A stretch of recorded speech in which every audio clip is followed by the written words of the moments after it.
والسابقون الأولون من المهاجرين والأنصار والذين اتبعوهم بإحسان رضي الله عنهم ورضوا عنه.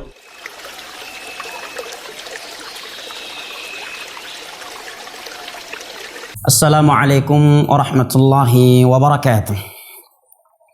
Alhamdulillah wassalatu wassalamu ala Rasulillah wa ala alihi wa sahbihi wa sallama tasliman katsira, amma ba'd.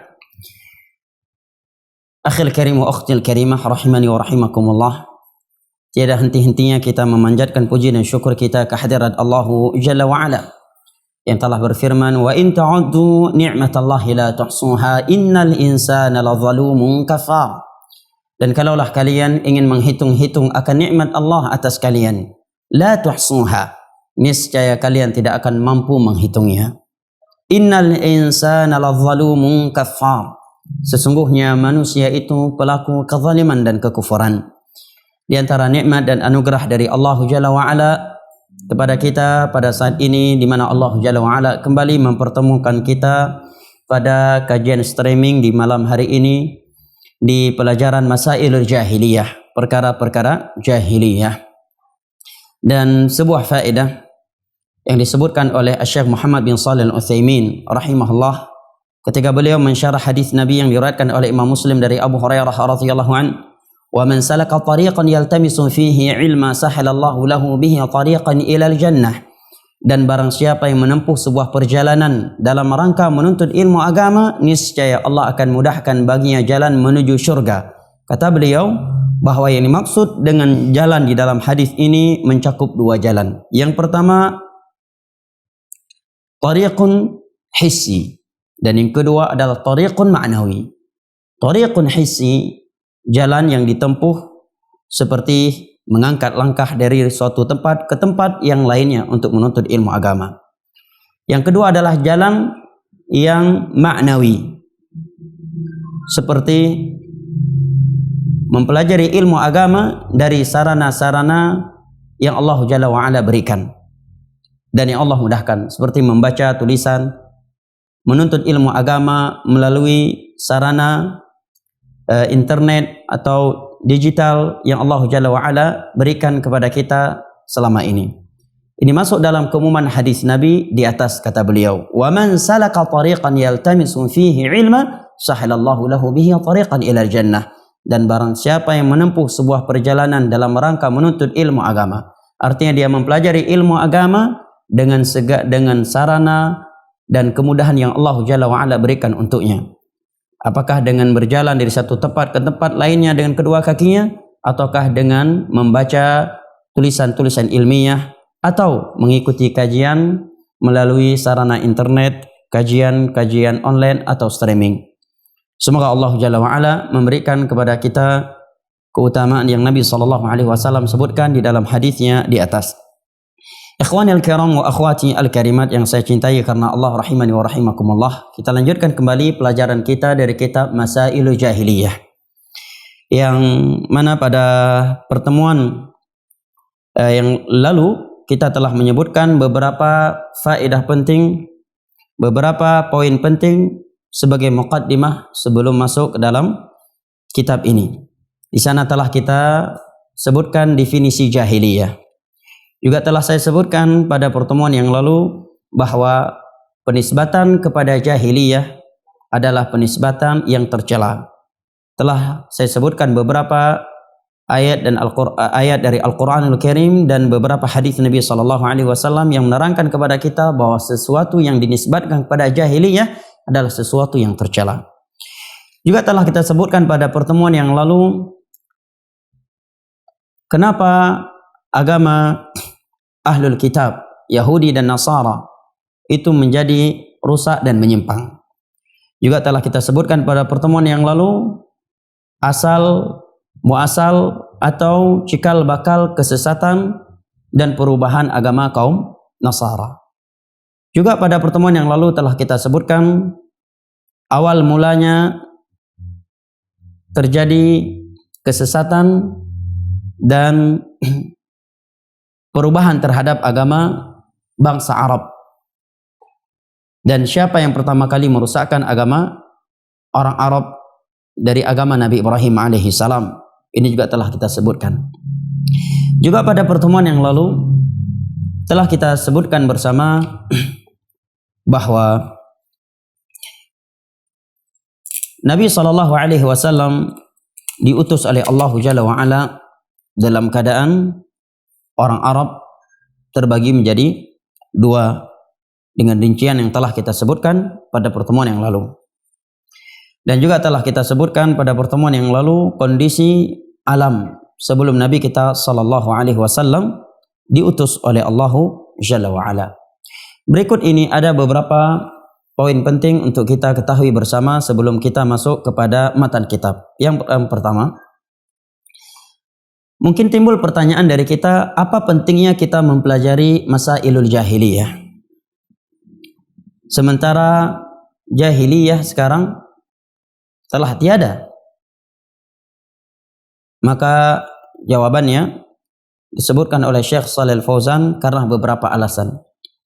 Kita mempelajari, mengkaji masailul jahiliyah, budaya-budaya, ideologi-ideologi atau kebiasaan-kebiasaan jahiliyah yang telah disilih-silihi oleh Rasulullah SAW karena beberapa alasan. Yang pertama, al-hadaru minha, agar kita berhati-hati dan menjauhinya.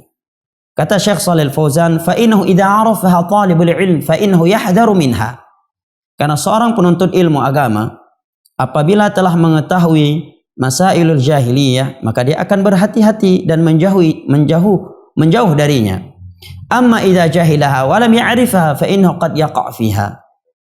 Karena jika ia tidak mengetahuinya, tentu dia akan terjerumus ke dalamnya. Fadzikruha wa mudarasatuha min ajli an tu'raf hatta tujtanab wa hatta yuhdar minha. Maka kita menyebutkan perkara masailul jahiliyah dan mengkajinya agar manusia mengetahuinya sehingga mereka dapat menjauhi dan berhati-hati darinya. Seorang penyair Arab menyatakan, "Araftu syarra la li syarri walakin li tawaqqih, wa man lam ya'rif asy-syarra yaqa' fih." Aku mempelajari, mengkaji suatu kejelekan bukan untuk melakukannya, akan tetapi agar aku selamat darinya. Karena orang yang tidak mengenal kejelekan, tentu dia akan jatuh ke dalamnya. Ini alasan yang pertama. Seorang yang tidak mengetahui apa itu syirik dan apa itu bid'ah, tentu dia akan terjerumus ke dalamnya tanpa sadar.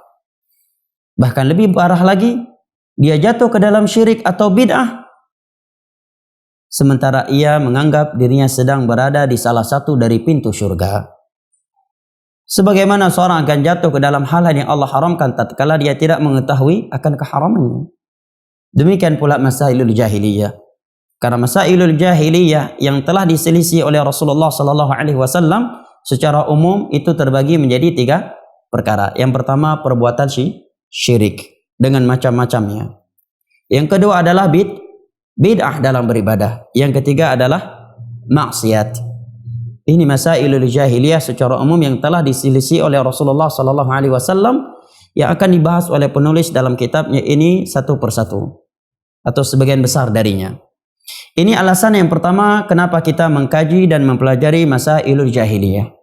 Alasan yang kedua, kata Syekh Shalih Al-Fauzan adalah annaka idza arafta al-jahiliyah arafta fadl al-Islam.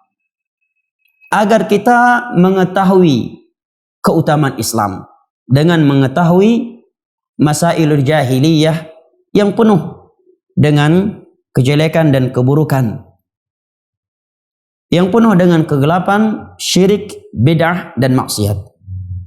Kata Syekh, annaka idza arafta al-jahiliyah arafta fadl al-Islam.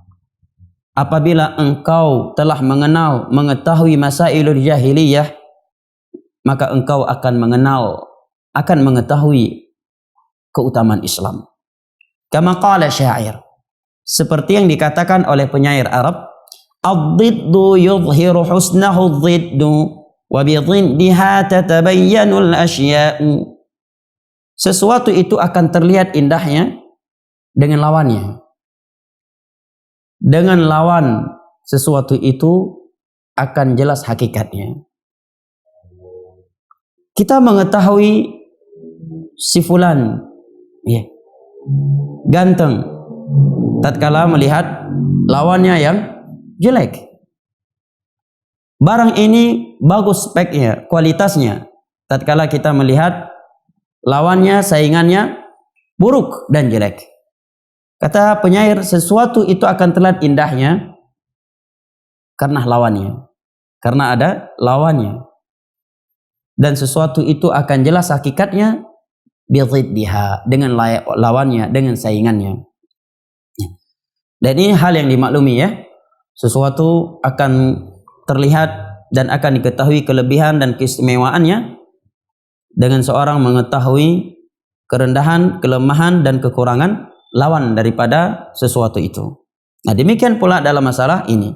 Dengan kita mengetahui masailul jahiliyah, betapa buruknya keadaan jahiliyah dengan kesyirikan, kebidahan dan kemaksiatan mereka, maka kita akan mengenal, akan mengetahui betapa indahnya agama Islam. Betapa indahnya kehidupan di atas tauhid, di atas sunnah, dan di atas ketaatan kepada Allah dan Rasulnya. Tatkala kita mengetahui betapa buruk, betapa rugi, dan betapa jeleknya kehidupan di dalam kesyirikan, kebidahan, dan kemaksiatan kepada Allah Jalla wa'ala dan Rasulnya. Ad-dhiddu yudhiru husnahu ad-dhiddu wa bidhiddiha tatabayyanul asya'u. Sesuatu itu akan terlihat, akan diperlihatkan, terkadang akan diperlihatkan keindahan dan keistimewaannya oleh lawannya. Karena memang sesuatu itu akan diketahui hakikatnya tatkala seorang mengetahui lawan atau saingannya. Nah, tatkala seorang mengenal indahnya tauhid, dengan itu dia akan mengetahui betapa buruknya syirik. Dengan seorang mengetahui buruknya syirik, dia akan menyadari betapa indahnya tauhid.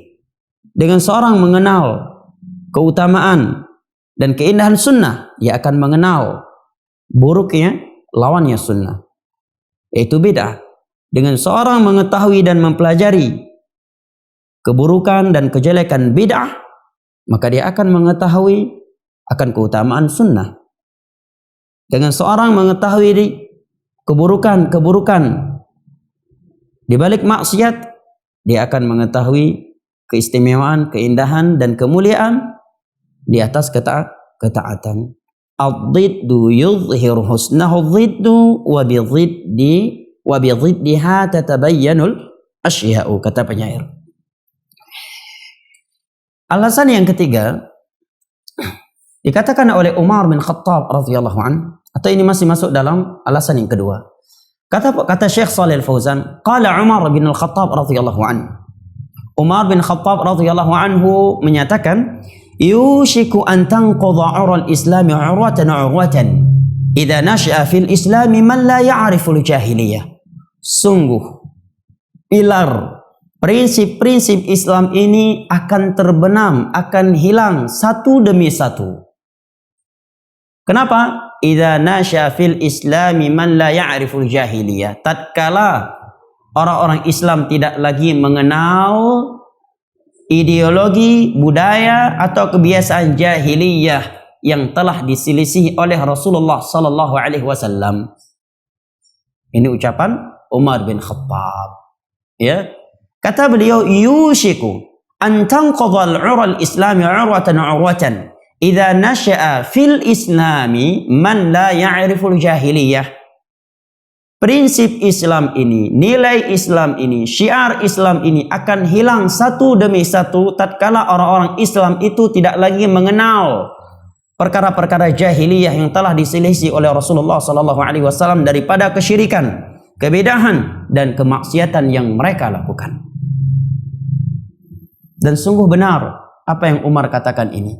Betapa banyak sekarang dari ideologi-ideologi jahiliyah,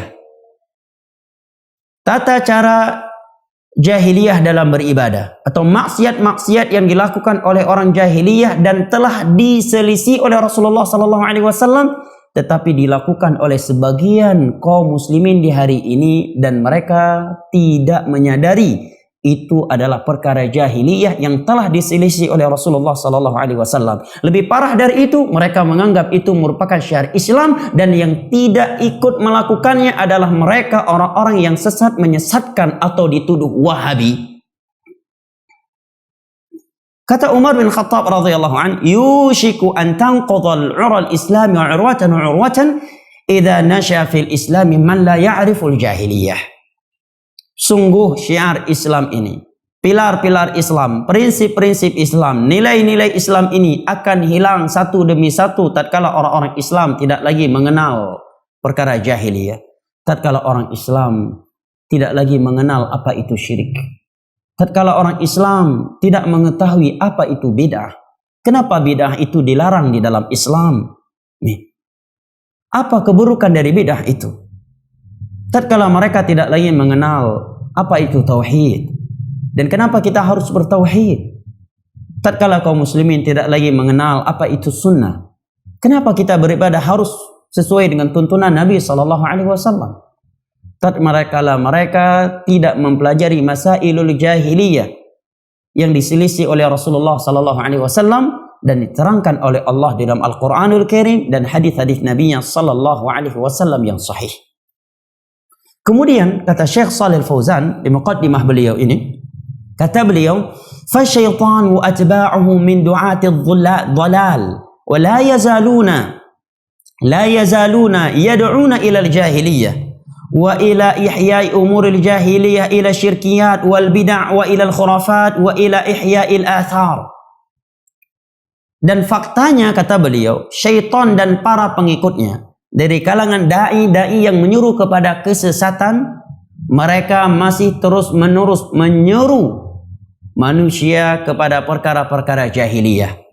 Mereka mulai mengajak orang manusia untuk menghidupkan perkara-perkara jahiliyah, ila syirkiyat, menyuruh kepada kesyirikan, wal bid'ah, menyuruh kepada kebid'ahan, wa ilal khurafat, dan mereka mulai menyebarkan cerita-cerita akidah-akidah yang penuh dengan khurafat, seperti ruh gentayangan dan yang semisal dengannya, pulangnya ruh ke rumah kerabatnya, ke rumah keluarganya di hari kesekian dan seterusnya. Wa ila ihya'il athar, dan menyuruh orang untuk menghidupkan tempat-tempat sakral, tempat-tempat yang dianggap keramat, yang dianggap ini adalah tempat yang perlu kita lestarikan karena ini kuburan Nabi, karena ini kuburan orang saleh, karena ini adalah pohon yang orang saleh fulan pernah berhenti di tempat ini, maka hendaknya pohon ini jangan dipotong, jangan ditebang dan seterusnya. Ini sampai hari ini masih ada. Apa tujuan mereka yang menyuruh kepada syirik, kepada bid'ah, kepada khurafat dan kepada dan menyuruh manusia untuk menghidupkan tempat-tempat yang dianggap tempat yang sakral, tempat yang keramat? Tujuan mereka, kata Syekh, disadari ataukah tidak, diakui ataukah tidak, adalah tamsul Islam, adalah menghancurkan agama Islam yang dibangun di atas tauhid, yang dibangun di atas sunnah, wa audatun nasi ilal jahiliyah, dan agar manusia ini kembali lagi kepada masa jahiliyah, sehingga mereka kembali melakukan syirik yang telah Rasulullah SAW bersihkan dari umat ini, sehingga mereka kembali lagi beribadah dengan cara bid'ah setelah Nabi SAW menerangkan kepada mereka beribadah harus sesuai dengan petunjuk beliau. Dan sehingga manusia ini jatuh lagi ke dalam maksiat-maksiat yang telah Nabi terangkan akan keharamannya selama beliau berdakwah 23 tahun. 13 tahun di Makkah dan 10 tahun di Madinah. Maka kata Syekh, fala budda min dirasati umuril jahiliyah min ajli an najtanibaha wa nabta'ida anha. Maka kita mesti tetap mempelajari, mengkaji perkara-perkara jahiliyah agar kita dapat menjauhinya.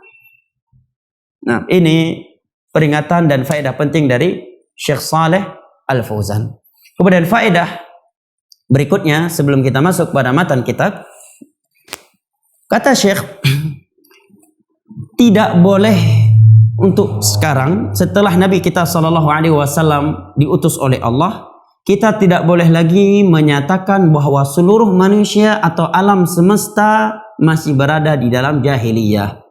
Karena setelah diutusnya Rasulullah sallallahu alaihi wasallam, jahiliyah secara menyeluruh itu telah tiada. Andai kata masih ada jahiliyah, maka itu hanya pada sebagian tempat atau sebagian orang. Adapun seluruh dunia dikatakan masih dalam jahiliyah, ini adalah ucapan yang amat fatal kelirunya, karena mengandung pengingkaran terhadap kerasulan dan turunnya Al-Quran kepada Nabi kita sallallahu alaihi wasallam. Sementara Allah berfirman, huwallazi ba'atha fil ummiyina rasulan minhum yatlu alaihim ayatihi wa yuzakkihim wa yu'allimuhumul kitaba wal hikmah wa in kanu min qablu lafi dhalalin mubin. Dan dialah Allah yang telah mengutus seorang rasul di tengah-tengah umat yang ummi, tidak mampu membaca sesuatu yang tertulis dan tidak mampu menulis sesuatu yang terbaca.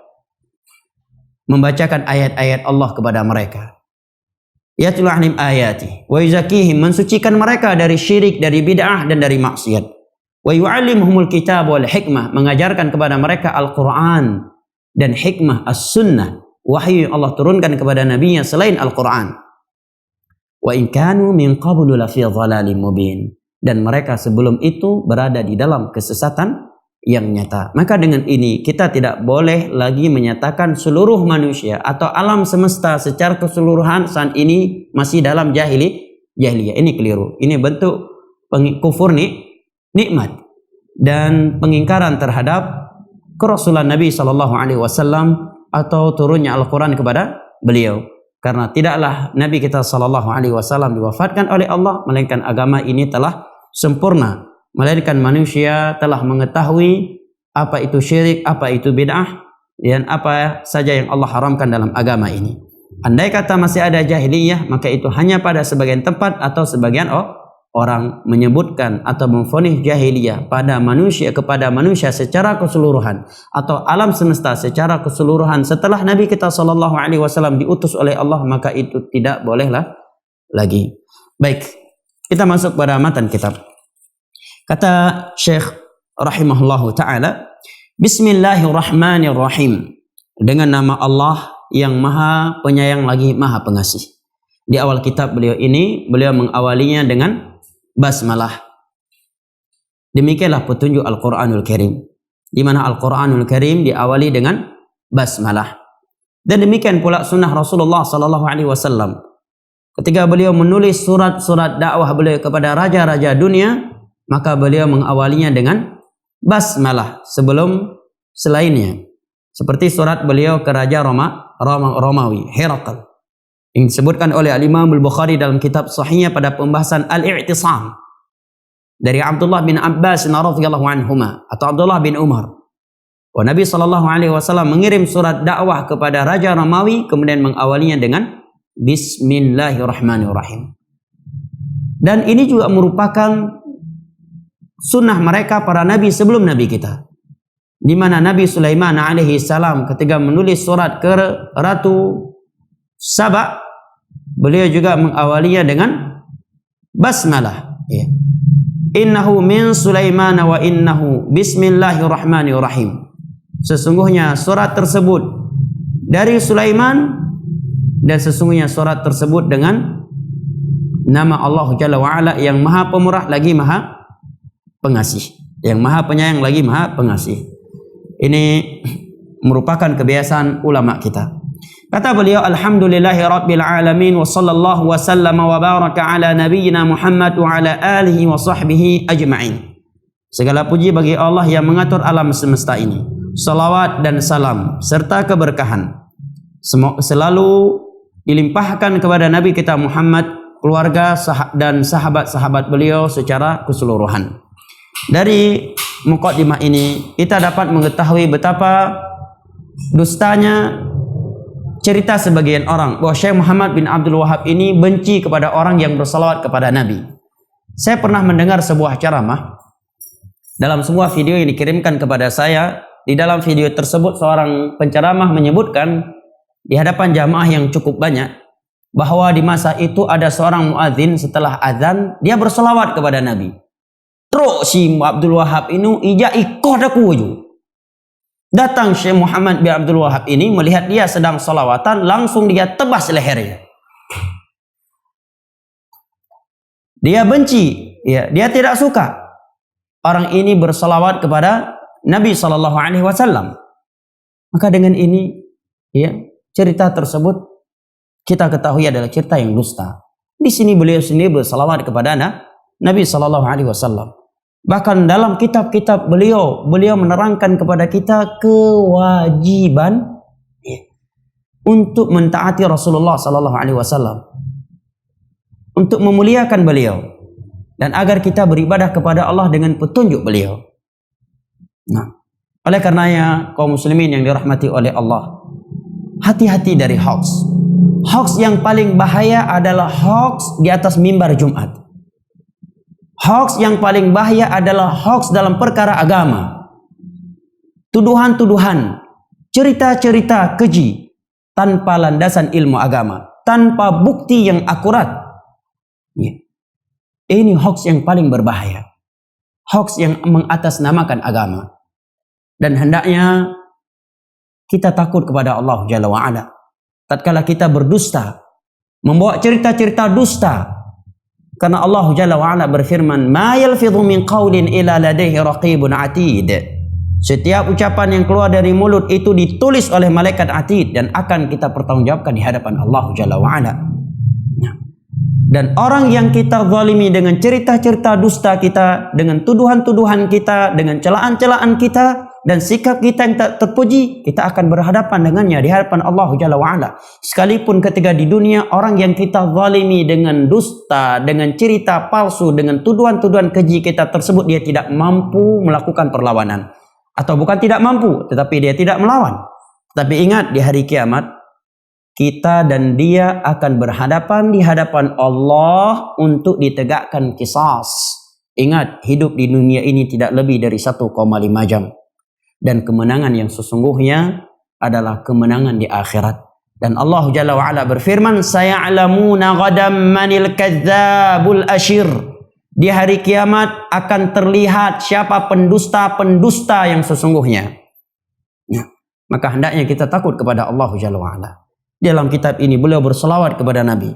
Beliau berselawat kepada keluarga Nabi. Beliau berselawat kepada seluruh para sahabatnya. Kok bisa-bisanya sebagian orang menuduh bahwa beliau benci kepada seorang dan menembas leher seorang muadzin karena dia bersalawat kepada Rasulullah sallallahu alaihi wasallam. Kemudian kata beliau, wa ba'd. Hadhihi masailu khalafa fiha Rasulullah sallallahu alaihi wasallam ahlul jahiliyah al-kitabiyyin wal ummiyin mimma la ghina lil muslim an ma'rifatiha. Berikut ini adalah beberapa ideologi, beberapa budaya, kebiasaan orang-orang jahiliyah yang telah diselisihi oleh Rasulullah sallallahu alaihi wasallam dari kalangan kitabiyin. Yang dimaksud dengan kitabiyin di sini adalah al-Yahud wan Nasara. Wal ummiyin, dan orang-orang yang tidak mampu membaca sesuatu yang tertulis dan tidak mampu menulis sesuatu yang terbaca dari orang-orang Arab. Yang penuh dengan kesyirikan. Dan rincian tentang orang Arab sebelum Nabi SAW diutus telah kita sebutkan pada pertemuan yang lalu. Mimma la ghina lil muslim an ma'rifatiha. Ini adalah perkara-perkara yang setiap muslim mesti mengkajinya, mesti mempelajarinya, tidak boleh tidak mengetahuinya. Kenapa demikian? Alasannya agar kita mengenal keutamaan Islam.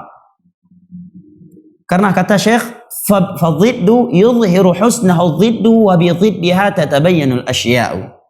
Ini syair yang disebutkan oleh Syekh Al-Fauzan dan juga disebutkan oleh penulis di matan ini. Sesuatu itu akan terlihat keindahannya dengan lawannya. Keindahan sesuatu itu terkadang diperlihatkan oleh lawannya.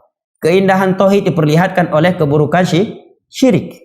Keutamaan sunnah diperlihatkan oleh bid'ah, keburukan bid'ah.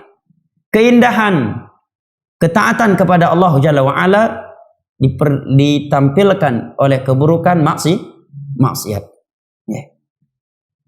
Keindahan dan keutamaan Islam akan terlihat tatkala seorang mengkaji masailul jahiliyah yang telah diselisih oleh Rasulullah sallallahu alaihi wasallam dahulu. Kata beliau, fa ahammu ma fiha wa ashadduha khatara. Ini muqaddimah dari beliau.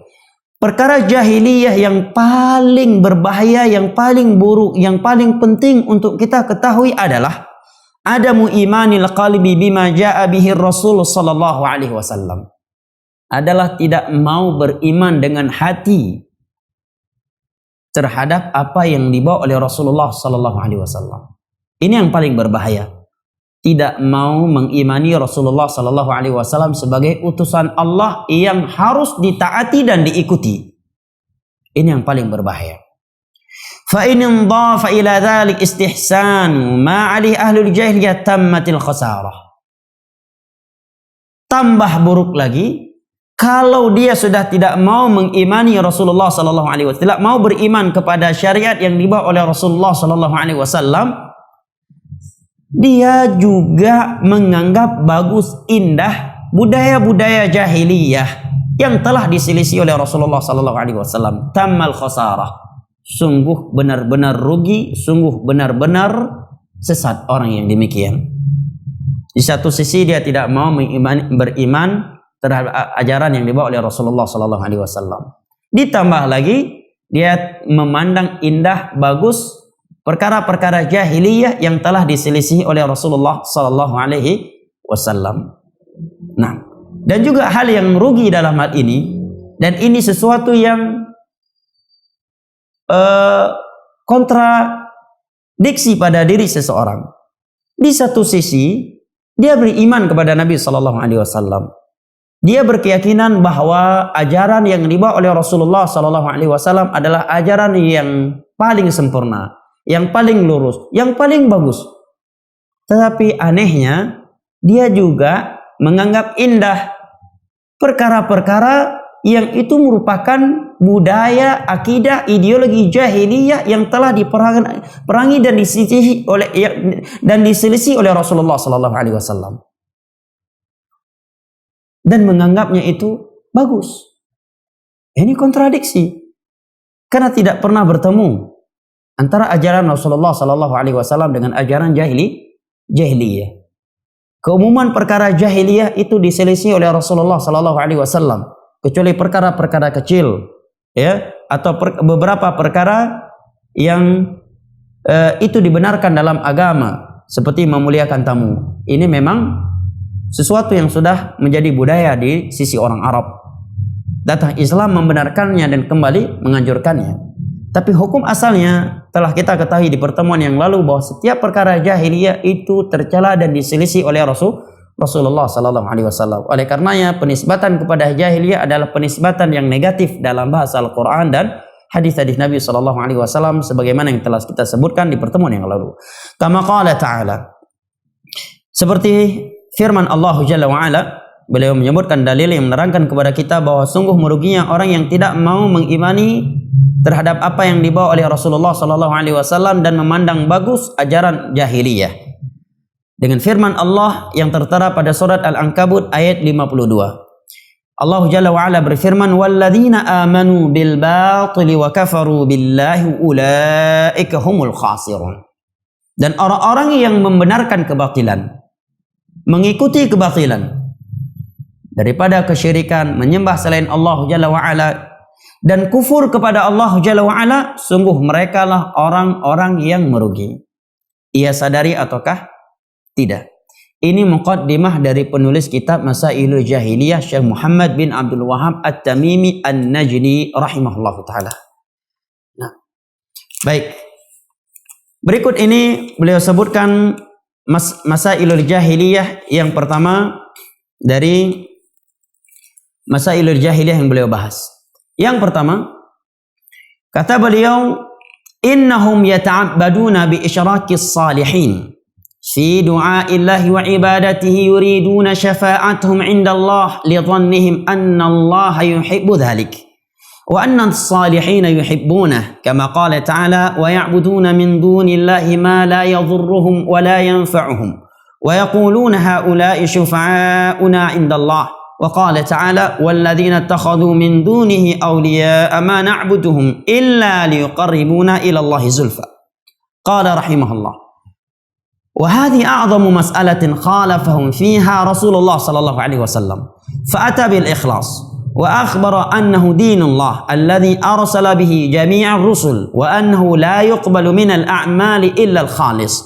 Wa akhbara anna man fa'ala mastahsanu faqad harrama Allahu alaihi al-jannata wa ma'wahu an-nar. Wa hadhihi hiya al-mas'alatu allati tafarraqa an-nas min ajliha baina mu'min wa kafir wa indaha waqa'atil adawah wa li ajliha syuri'al jihad kama qala ta'ala wa qatiluhum hatta la takuna fitnatun wa yakuna ad-dinu kulluhu lillah.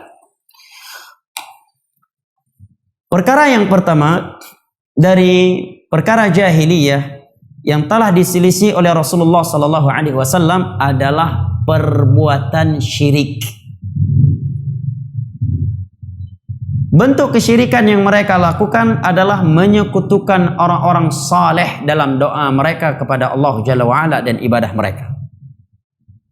Mereka datang kepada orang-orang saleh yang telah meninggal dunia, kepada kuburannya, atau sesuatu yang dibangun di atas kuburannya. Mereka datang menitipkan permohonan mereka kepada Allah, atau dengan alasan ingin mencari syafaat, ingin mendapatkan syafaat Allah, syafaat para nabi di sisi orang-orang saleh tersebut. Mereka mengira bahwa perbuatan mereka tersebut datangnya mereka kepada orang-orang saleh yang telah meninggal dunia, berdoa kepada mereka, menitipkan pesan-pesan mereka kepada Allah, kepada mereka, menjadikan mereka sebagai perantara antara mereka dengan Allah dalam ibadah, dan meminta syafaat kepada mereka. Lidhanni anna Allah yuhibbu dzalik. Orang-orang jahiliyah melakukan hal ini karena mereka mengira bahwa perbuatan ini adalah perbuatan yang dicintai oleh Allah. Wa anna as-salihina yuhibbuna dzalik. Dan yang kedua, mereka mengira bahwa orang-orang saleh yang mereka datangi kuburannya tersebut dengan alasan mencari syafaat atau menitip permohonan mereka kepada Allah, kepada mereka di sisi orang-orang saleh yang telah meninggal ini, bahwa orang-orang saleh tersebut juga membenarkan, menyukai perbuatan mereka ini. Ini syirik orang-orang jahiliyah. Ini yang merupakan syirik Abu Lahab CS. Datang ke kuburan orang-orang saleh, berdoa, meminta kepada orang-orang saleh yang telah meninggal tersebut, atau mencari syafaat kepada orang-orang yang telah meninggal tersebut, atau beribadah kepada Allah Jalla wa'ala, menjadikan mereka sebagai perantara antara mereka dengan Allah di dalam beribadah. Nah, ini adalah syirik Abu Lahab CS yang telah diselisih oleh Rasulullah sallallahu alaihi wasallam, dan mereka menganggap hal itu adalah ibadah.